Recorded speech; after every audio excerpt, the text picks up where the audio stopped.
नव्या बचपन से ही बहुत ज़िद्दी थे। बिन माँ की बच्चे थे, इसलिए सब लोग उसे संभालते थे। दादी की तो लाडली थी।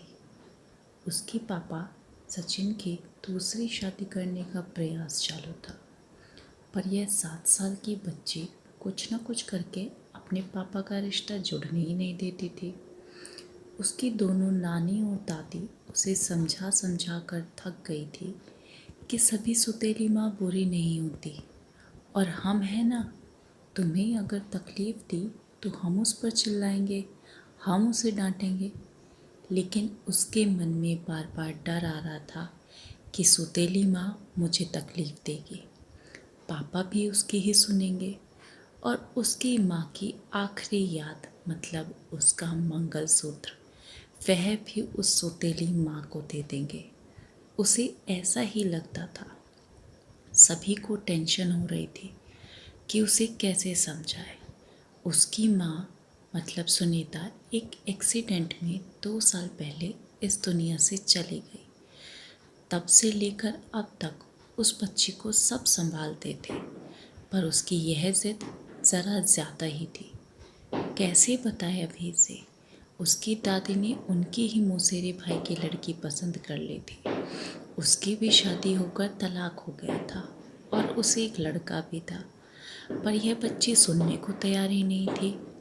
वह लड़का है मतलब उससे ही सब प्यार करेंगे, मुझसे नहीं। ऐसा मन में वहम बिठाए वो इस शादी को नहीं होने देगी, ऐसी जिद पकड़ कर बैठी थी। उसकी जिद के आगे सचिन भी कुछ नहीं बोल सका। दोनों दादी और नानी काफ़ी चिंतित हो गए। बाद में सुनीता की माँ ने समस्या का समाधान निकाला। सुनीता की एक दोस्त माया, जिसकी उम्र हो चुकी थी, इसलिए उसकी शादी तय नहीं हो रही थी, उसके घर जाकर नानी ने सब हकीकत बताई। वह सब सुनने और समझने के बाद भी माया शादी के लिए तैयार हो गई। इस वजह से दोनों नानी और दादी काफ़ी खुश हो गए। अब सचिन क्या कहता, इसकी उनको चिंता हो रही थी। खुद सास ही बोल रही थी, इसलिए जमाई तैयार हो गया लड़की को मिलने के लिए। सचिन ने माया से मिलने का तय किया।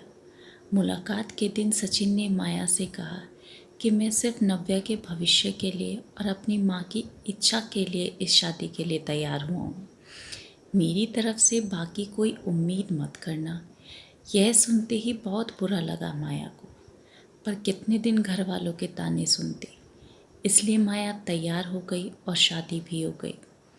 उसके घर की परिस्थिति इतनी अच्छी नहीं थी, उस वजह से उसके माँ बाप ने माया को कोई जेवर भी नहीं दिए, और नव्या ने अपनी माँ का मंगलसूत्र भी नहीं दिया। बाद में सुनीता की माँ ने माया की माँ बनकर सब कुछ किया। नव्या माया को बहुत परेशान करती थी। ओ सौतेली माँ ऐसे ही पुकारा करती थी उसे। माया थोड़ा सा डांटती या उसे समझाने का प्रयास करती, तब जानबूझकर झूठ मूठ कर रोने लगती। माया 2 महीने में ही पूरी तरह हताश हो गई। दोनों दादी और नानी को पहले ही सब कुछ पता था। इस वजह से माया को वह कुछ नहीं बोलती थी। वह उल्टा उसे बोलती थी कि मारोगे भी तो चलेगा, पर सचिन को यह सब सहन नहीं होता था। जब परिस्थिति हाथ से निकलने लगी तो माया ने उसकी सहेली को, जो कि एक स्कूल टीचर थी, उसके साथ मिलकर एक प्लान बनाया और सचिन को असली परिस्थिति का सच पता चले, इसलिए नव्या के ड्रामों का वीडियोस बनाकर उसे दिखाया। पहले माया को ही गलत समझने वाला सचिन सारी सच्चाई से अवगत हुआ और उसने उन दोनों को धन्यवाद किया। प्यार से नव्या को समझाया कि इसके आगे तुम्हें माया के साथ अच्छा बर्ताव करना होगा, उसकी सब बातें सुननी होगी। हालांकि नव्या ने काफ़ी तमाशा किया, पर उसकी साइड लेने वाला कोई भी नहीं था। ये उसे समझ में आ गया था। उसको माया पर बहुत गुस्सा आ रहा था। माया उसे समझा। धीरे धीरे माया और सचिन का रिश्ता भी सुधर रहा था, पर पति पत्नी जैसा रिश्ता उनमें नहीं था, और वो सचिन ने उसे पहले ही बता दिया था। माया को बहुत बुरा लगता था। उसने अपनी इच्छाएं अपने मन में ही दबा दी। नव्या को उसने सौतेलापन कभी भी नहीं दिखाया, पर नव्या मात्र उसके साथ झगड़ा ही करती थी। धीरे धीरे नव्या बड़ी होती गई। सचिन हमेशा काम के लिए बाहर रहता था। माया नव्या के लिए हमेशा तत्पर रहती थी। उसने नव्या को बहुत प्यार से समझाने की कोशिश की, पर माया को हमेशा असफलता ही मिली। उसमें सचिन की माँ हमेशा बीमार रहती थी। उनकी वह देखभाल भी करती थी। उन्होंने एक बार माया को बुलाकर बताया, मुझे बहुत चिंता होती थी इस नव्या की, पर अब नहीं होती, क्योंकि तुम हो ना। अभी मेरा कुछ भी हो जाए तो चलेगा, पर तुम्हारे लिए मुझे बहुत बुरा लगता है। जिस बच्चे के लिए तुम इतना करती हो उसकी उसे कीमत ही नहीं पता। तभी माया मुस्कान के साथ बोली। नव्या को देखते हुए माया ने कहा, उसने मुझे हमेशा गलत ही समझा। हमेशा की तरह नव्या ने माया से बहुत झगड़ा किया। सचिन के घर पर आते ही उसको सब झूठ बताया, पर उसने भी नव्या को ही सुनाया। गुस्से से नव्या ने खाना नहीं खाया। माया ने भी नव्या के कारण खाना नहीं खाया। नव्या को समझाने के लिए गई तो माया ने कहा, मुझे तुम्हारी माँ की जगह नहीं चाहिए। उसकी आखिरी निशानी मतलब उसका मंगलसूत्र भी नहीं चाहिए। मुझे सिर्फ तुम माँ बोलकर पुकार लो, मेरे लिए उससे बड़ा पुरस्कार कुछ नहीं होगा। जिस दिन तुम ऐसा करोगी उस दिन मुझे ममता का गहना मिल जाएगा, वही मेरा खरा और पहला गहना होगा। पर नव्या सुनेगी तब ना।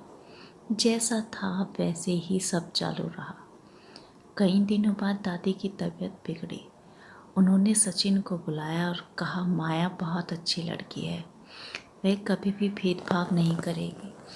तुम उसको अपनी पत्नी की तरह स्वीकार करो। उसकी भी कोई उम्मीद होगी तुमसे, वह पूरा करो। ये आखिरी शब्द बोलकर दादी चल बसी। सचिन को माँ के वे शब्द कान में गूंज रहे थे। महीना हो गया, तब भी वही शब्दों का विचार करके गैलरी में शांत बैठा था। उतने में माया ने खाना खाने के लिए आ रहे हैं ना, ऐसा बोलकर बुलाने लगी। सचिन का सब्र का बांध टूट गया। वह माया की गोद में सिर रखकर बहुत रोने लगा। आज 5 साल बाद पहली बार सचिन ने माया को छुआ। माया घबरा गई। उतनी में नव्या वहाँ पर आ गई। इस वजह से वह उस विषय पर कुछ नहीं बोल पाया। कई दिनों बाद वापस सब नॉर्मल हो गया। दोनों ही अब शरीर से मन से नज़दीक आ गए थे। नव्या को समझ आने के बाद वह भी ज़रा अच्छा बर्ताव करने लगी। अभी उसकी 12वीं की परीक्षा थी, इसलिए माया उसके टाइम टेबल सब ठीक से संभाल रही थी। कुल मिलाकर देखा जाए तो सब कुछ ठीक चल रहा था।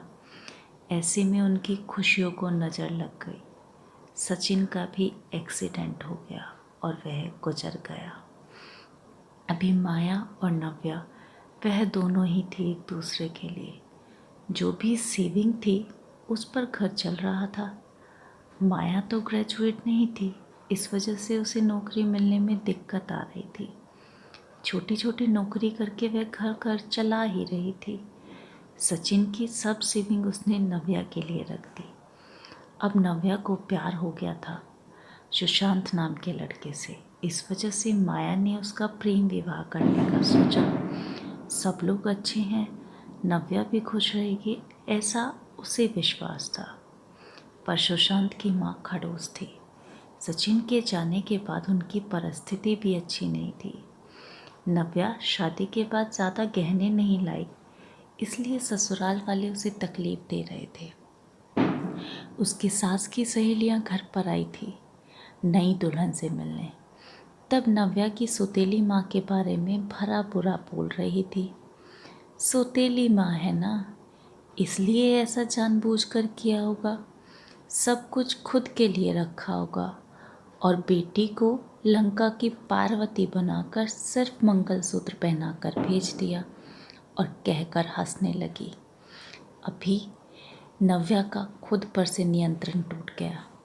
मेरी माँ की आखिरी याद मतलब यह मंगलसूत्र है, जो मेरी इच्छा थी कि मैं ही इसे पहनूं। यह मंगलसूत्र मेरी माँ का आशीर्वाद है और मेरी माया माँ को भला बुरा बोलने का तुम्हें कोई हक नहीं है। आज वह है, इसलिए मैं हूँ। उन्होंने मुझे अच्छे संस्कार दिए, डिसिप्लिन सिखाया, संयम और बड़ों का सम्मान, ये सब बातें उन्होंने मुझे सिखाई। पापा के जाने के बाद भी उन्होंने कमाए हुए एक पैसा भी खुद पर खर्च नहीं किया, सब पैसे मुझे दे दिए। कभी भी सौतेलापन उन्होंने मुझे दिखाया ही नहीं। मेरे लिए उन्होंने खुद का बच्चा तक नहीं होने दिया, पर मुझ पागल को कभी ये समझ में ही नहीं आया। उन्होंने मुझे सिर्फ और सिर्फ प्यार किया। मुझसे उन्हें एक ही चीज़ चाहिए थी, जो मैं उन्हें कभी दे नहीं पाई। सब औरतें एकदम सोच में पड़ गई कि आखिर वह कौन सी चीज़ थी जो नव्या की माँ को चाहिए थी। उन्होंने नव्या से पूछा कि उन्हें क्या चाहिए था। सच में बहुत महंगा गहना होगा, इसलिए तो उसने इतना एडजस्ट किया है। बातचीत हो रही थी, तब वहाँ माया आई और औरतें खुसर फुसर करते हुए हंसने लगी। माया मन में डर गई कि नव्या ने ऐसा क्या किया होगा, ऐसा क्या किया जो यह सब औरतें उसे देख रही है। तभी नव्या ने माया को गले लगाकर प्यार से माँ बुलाया। दोनों माँ बेटी सब भूलकर एक दूसरे की बाहों में गुम हो गई। औरतें जब कानाफूसी कर रही थी कि तभी नव्या बोले, आप सबको वह गहना देखना था ना, यही माँ बुलाकर ममता का गहना उसे चाहिए था। माया को तो रोना आ रहा था। दोनों सचिन और दादी की फ़ोटो के सामने खड़े रहकर हाथ जोड़कर खड़े थे। नव्या ने उनसे माफ़ी मांगी और माँ को कभी खुद से दूर ना जाने का ऐसा वचन दिया। दोस्तों, समाज में कई गलत बातें, भावनाएं बनी हुई है, जो जाने अनजाने बच्चों तक भी पहुंच जाती है।